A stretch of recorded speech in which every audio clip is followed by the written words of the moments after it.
Ini bunga apa? Bunga mawar, yakin. Ada enggak durinya?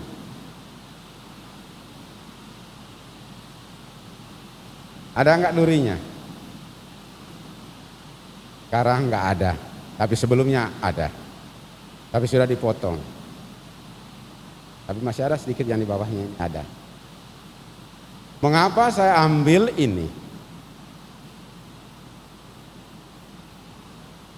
Saya punya cerita yang sungguh nyata.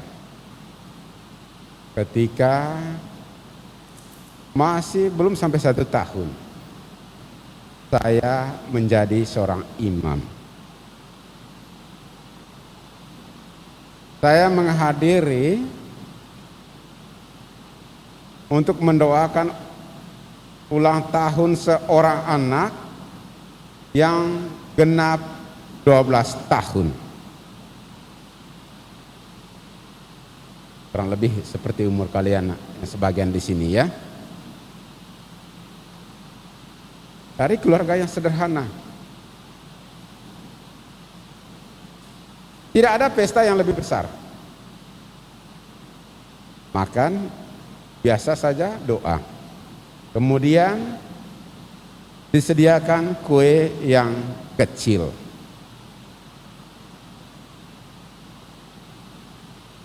Apa yang tertarik dari ulang tahun anak ini dan sampai sekarang masih terpatri dalam hati saya.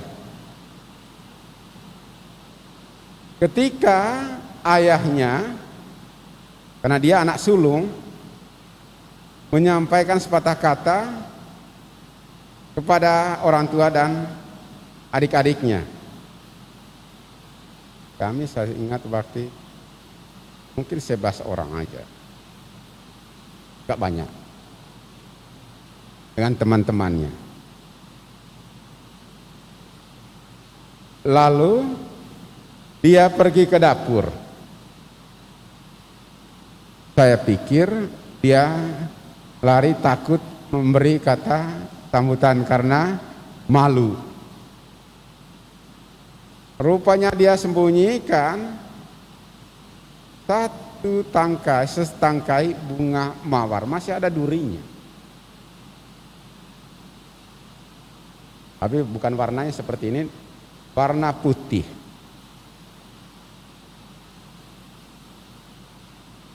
Lalu kami semua terheran-heran lihat dia membawa bunga itu. Kebetulan bapaknya duduk agak jauh dari mamanya. Lalu dia panggil, "Papa, tolong duduk dekat mama."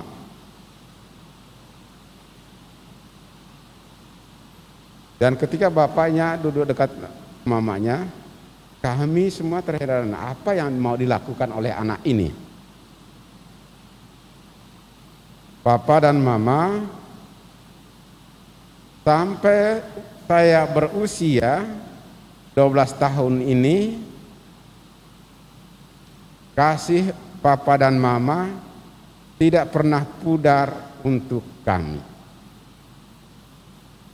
Saya tidak bisa memberi apa-apa untuk papa dan mama. Saya hanya memberi setangkai bunga mawar untuk kalian berdua.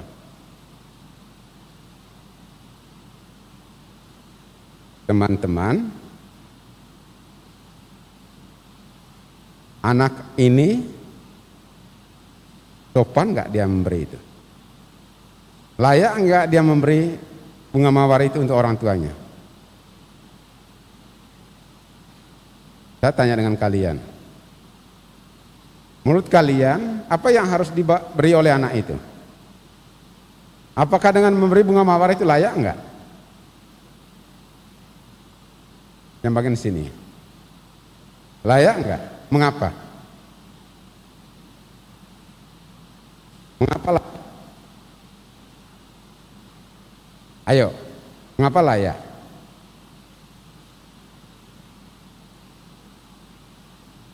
Bunga mawar itu ada durinya.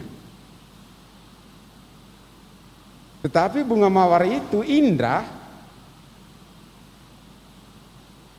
harum, sedap dipandang mata,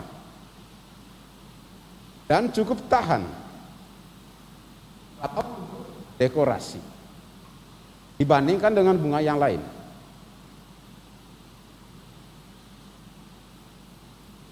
Dia berduri, namun dia indah, harum, dan sedap dipandang mata. Anak itu mengatakan, kemudian saya bisik, mengapa kamu menyerahkan bunga itu kepada orang tuamu? Walaupun saya tahu maksud dari bunga itu. Dia mengatakan begini, saya tahu papa dan mama dengan segala suka duka membesarkan kami. Kadang harus mereka mengalami duri-duri kecil dalam hidup mereka. Tetapi mereka tidak pedulikan hal itu karena kasih jauh lebih besar dari duri kecil itu. Dan itulah sebabnya pastor, maka saya kasih bunga mawar itu untuk orang tua saya. Untuk mengungkapkan perjuangan dan kasih mereka terhadap kami anak-anaknya. Teman-teman, baik yang hadir di sini maupun yang ada di rumah, pernahkah kalian merenungkan bagaimana perjuangan orang tua kalian dalam membesarkan kalian?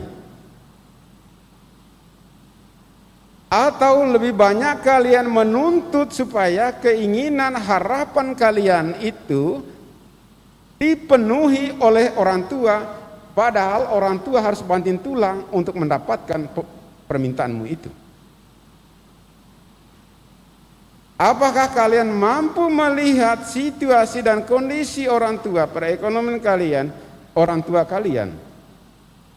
Lalu kalian dengan gampangnya kalian harus ini karena saya perlu ini.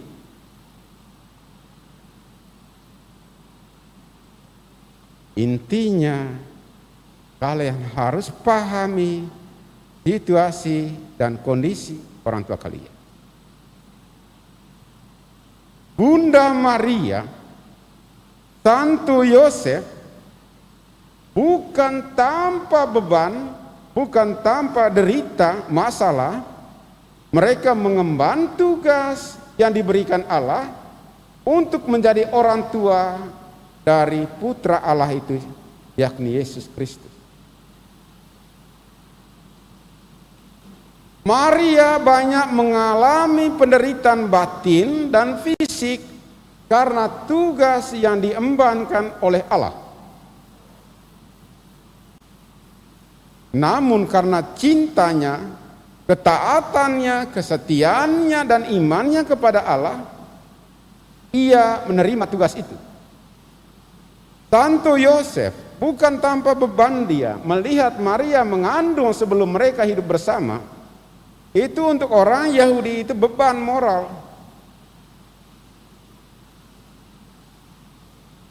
Nah, ketika Maria mau melahirkan anaknya karena mengikuti arahan dari kaisar untuk sensus di Yerusalem dan di kampung asal mereka, dan di Bethlehem tak satu keluarga pun yang menerima mereka dengan alasan rumah orang-orang di Bethlehem itu sudah penuh.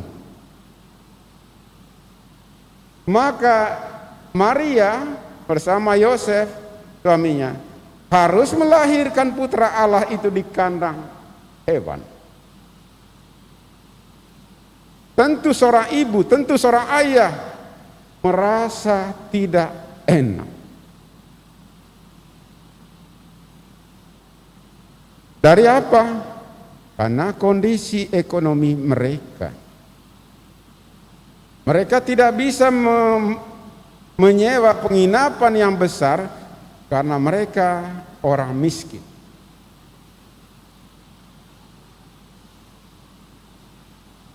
Apakah mereka protes dengan Allah? Mungkin saja dalam hati. Tuhan, Engkau memberikan tugas ini kepada kami, tetapi mengapa ini terjadi? Kok banyak tantangan? Bayi yang mungil itu juga mau direncanakan melalui orang Majus. Herodes mau membunuhnya karena merasa tersaingi atas berita orang apa itu? Orang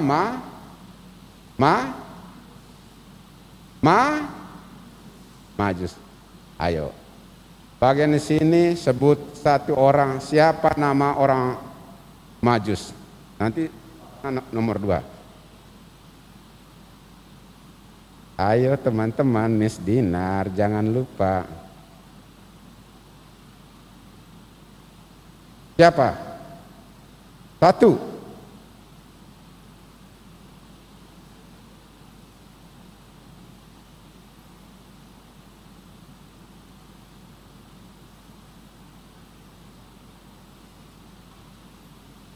Kalau saya singkat BMG.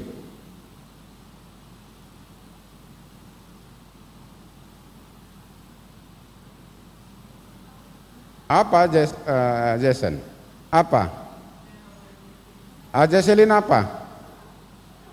Sama-sama nggak tahu. Meme, ketua. Matim kita. Aku yang malu dengan Pak Dana ya. Baltasar oke 1. Di sini nomor 2. Saya sudah beri kata kuncinya BMG. B-nya tadi sudah Baltasar. M-nya apa?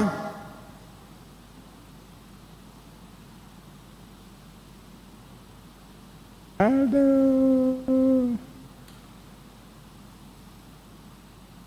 Tahu bahasa sebenarnya kalian, tapi lupa-lupa, pura-pura lupa kalian. Apa M-nya? Bantu yang sebelah sana. Apa M-nya?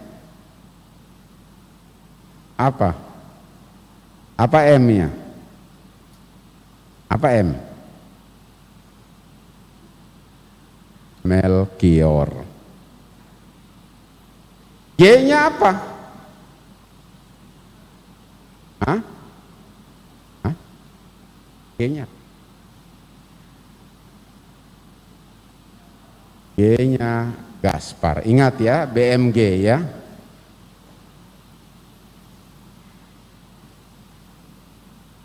Berdasarkan berita dari ketiga orang Majus ini, Herodes merasa tersaingi dan membunuh. Dan itu diberitahukan orang Majus itu kepada Bunda Maria dan Yosef tentunya, dan melalui malaikat menyuruh Maria dan Yosef untuk lari mengungsi ke Mesir. Maria bingung juga, mengapa ini terjadi? Apa salah anakku ini? Dan banyak lagi penderitaan batin Bunda Maria yang berpuncak pada penyaliban putranya. Namun Maria menyimpan semuanya itu dalam hatinya dan merenungkannya.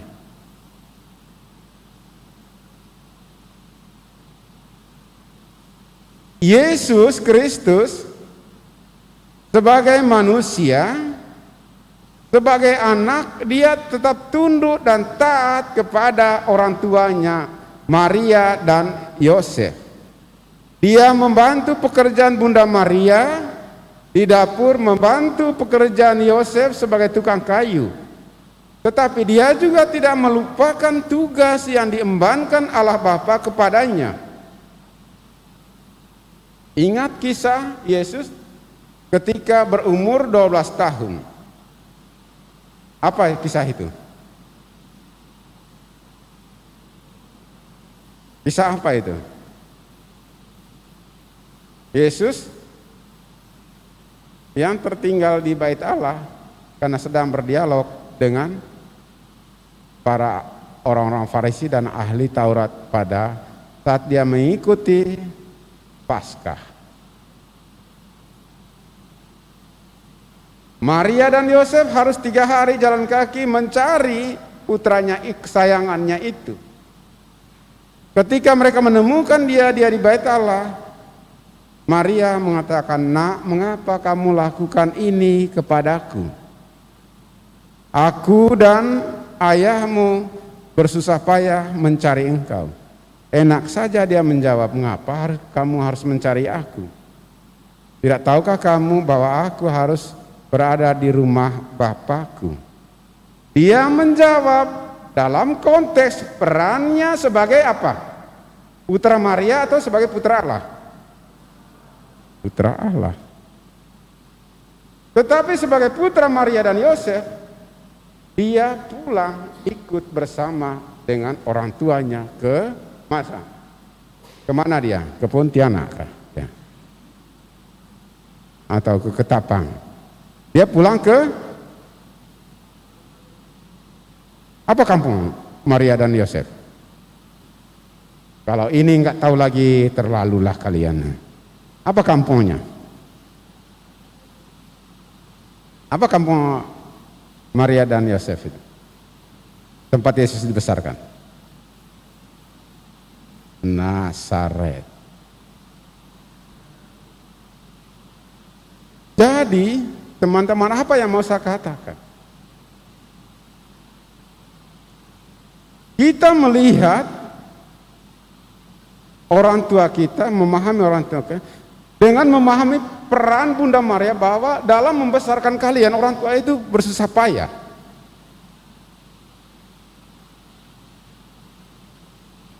Kadang tanpa sadar kita membentak orang tua kita. Kadang-kadang kita tidak mau membantu orang tua kita. Dalam konteks ini, kita belajar dari Yesus.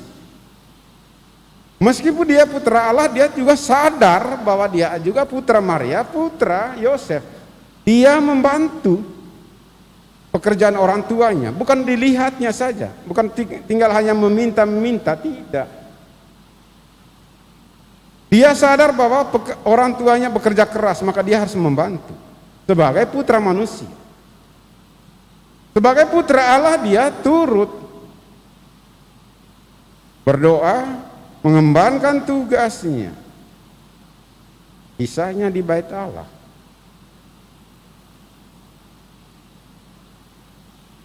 Adik-adik juga, kalian tetap sadar bahwa kalian hidup dan tinggal bersama dengan orang tua dalam keluarga. Maka harus rajin membantu orang tua. Apa yang bisa kalian kerjakan? Jangan pula ketika orang tua, mamamu sibuk, kamu main HP. Kamu tidak pernah melatih untuk menyapu rumah, membersihkan pakaian adikmu. Mama nanti, papa nanti. Apa yang bisa kamu kerjakan?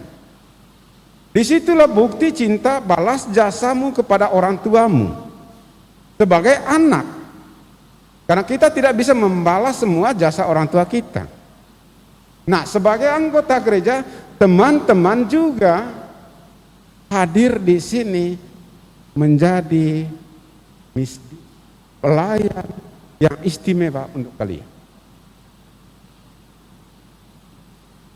Saya dulu sejak SMA saya belum pernah jadi mesdinar. Saya merindukan itu, jadi mesdinar. Tetapi karena seleksinya begitu ketat di daerah kami itu, harus hafal semua doa-doa.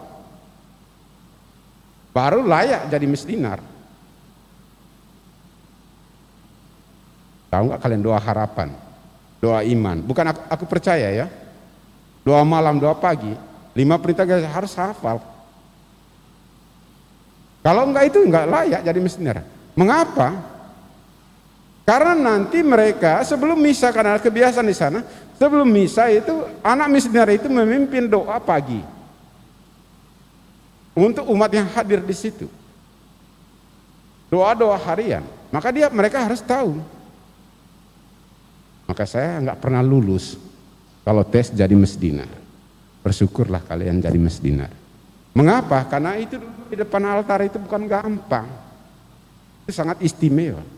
Maka kalian bersyukur. Di tengah kesibukan kalian, kalian mampu memberikan diri waktu untuk menjadi misdinar.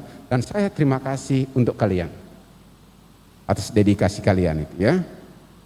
Tetapi saya minta kepada teman-teman, jangan sampai ini menjadi alasan untuk kalian.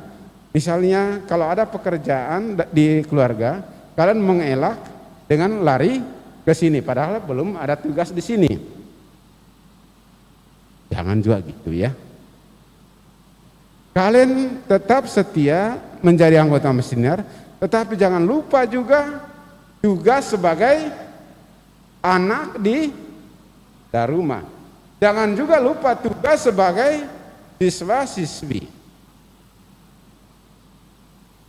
Pastor atau Pak Guru begitu besok. Ngapa kamu kerjakan tugas?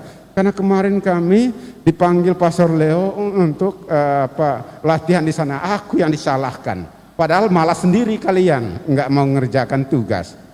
Dan gitu ya. Ada nggak yang membuat alasan itu? Saya yakin anak-anak misdinar Paroki Gembala Baik tidak ada. Ya. Maka pesan saya untuk kalian teman-teman yang ada di Paroki Gembala Baik. Pertama, ingat teladan Yesus dan Bunda Maria. Jangan lupa tugasmu sebagai anak dalam keluarga. Maka apa yang kamu lakukan? Yang dilakukan oleh Yesus apa? Aduh, belum sampai 1 jam sudah lupa tadi ya. Membantu orang tuamu.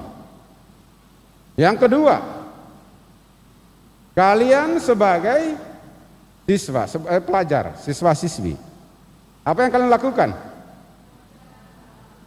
Jangan copy paste kalau beri tugas ya. Kalau copy paste itu ilmumu itu biarpun kamu dapat 9 tetapi bukan milikmu. Ya. Itu milik Pak Google. Maka kalau ditanya ini nanti kamu tidak tahu. Macam tadi. Kalau ada guru agama mengatakan siapa ketiga orang Majus, kamu lupa dari Mbah Google. Kamu tahu tetapi itu bukan milikmu. Itu milik Mbah Google. Karena bukan hasil belajarmu. Tahu apa yang saya maksudkan kan ya? Karena belajar itu harus kamu pahami. Saya lebih suka nilai 1 tapi keringat saya sendiri daripada saya nilai 10 dari Mbah Google.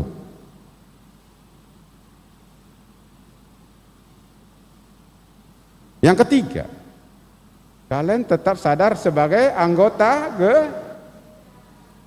gereja. Tugas sebagai misdinar. Tetap setia menjadi tugas misdinar karena itu pelayan yang sangat mulia. Tidak sembarangan ada di panti imam itu. Hanya orang tertentu. Umat pun tidak sembarangan melangkah ke sana kecuali ekor lah ya. Waktu misa. Kalian dulu itu hanya di sini enggak. Biasanya misdinar itu mengapit pastor. Pastor di tengah, dia di kiri kanan. Maka sering disebut zaman dulu itu, misdinar itu ajudan. Dan umat tidak bisa masuk ke situ. Umat yang lain. Maka bersyukurlah. Bangga gak kalian jadi misdinar? Ya Pak, angkat kaki, angkat tangan yang tidak bangga menjadi Miss Dinar. Ada enggak di sini? Bangga enggak kalian?